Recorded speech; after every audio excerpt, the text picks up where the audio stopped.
कौन बनेगा नेता। नगर निगम के चुनाव पास आने वाले थे। पूरे कानपुर शहर में टिकट को लेकर मारामारी शुरू थी, लेकिन सबसे ज्यादा चर्चा में वार्ड नंबर 40 की सीट थी। वो इसलिए क्योंकि इस बार वहां की सीट महिला के लिए आरक्षित थी। अब सवाल ये था कि चुनाव लड़ेगा कौन। इससे पहले ठाकुर साहब वहां से पार्षद थे और इस बार उन्होंने अपनी पत्नी सीमा ठाकुर को टिकट दिलवाई और ठाकुर साहब की शान के कारण सीमा जी ने 20,000 वोटों से चुनाव जीत लिया। अरे बधाई हो सीमा भाभी, अब तो आप वार्ड की पार्षद बन गई हैं। अब तो हमारे काम आप ही करवाएंगी। अरे ये तो सिर्फ नाम की पार्षद बनी है, वो तो महिला सीट आ गई, वरना पार्षद तो मुझे ही बनना था। अब भले ही चेहरा इसका होगा, लेकिन पावर तो मेरी ही होगी।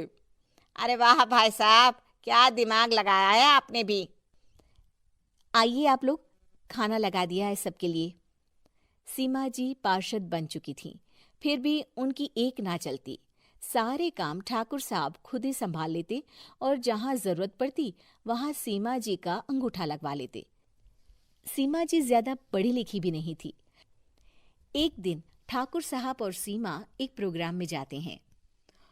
अरे ठाकुर साहब, आप आ गए। ओहो, पार्षद मैडम भी आ गई हैं। स्वागत है आप दोनों का।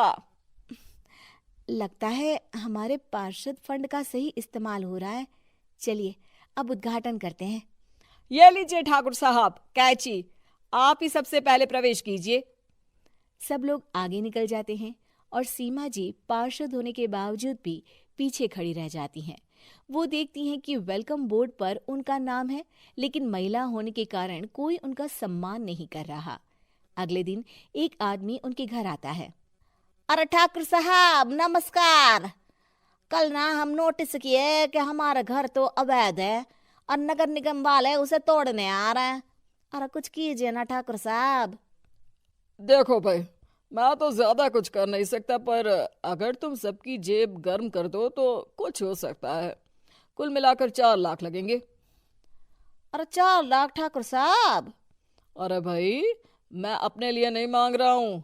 दरोगा है, इंजीनियर बाबू है, बड़े साहब है, सबको देना पड़ता है ना थोड़ा थोड़ा। बोलो है मंजूर? तभी वहां अचानक सीमा जी आ जाती हैं।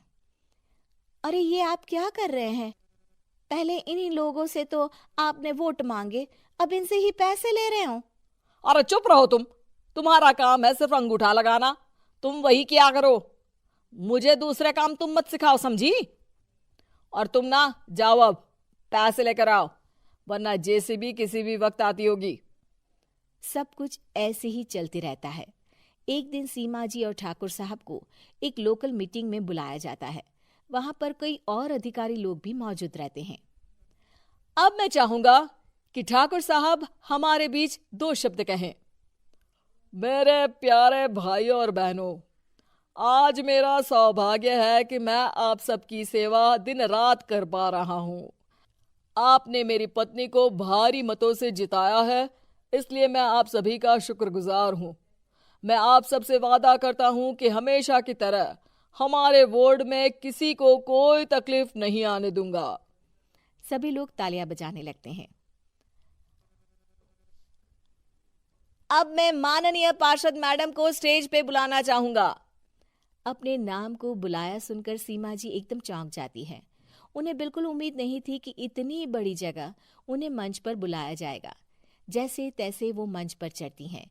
ऊपर जाते ही सीमा जी को सारी पुरानी बातें याद आ जाती हैं कि किस तरह उनके पति उन्हें कभी भी आगे बढ़ने नहीं देते और उनके नाम से गलत काम करते हैं।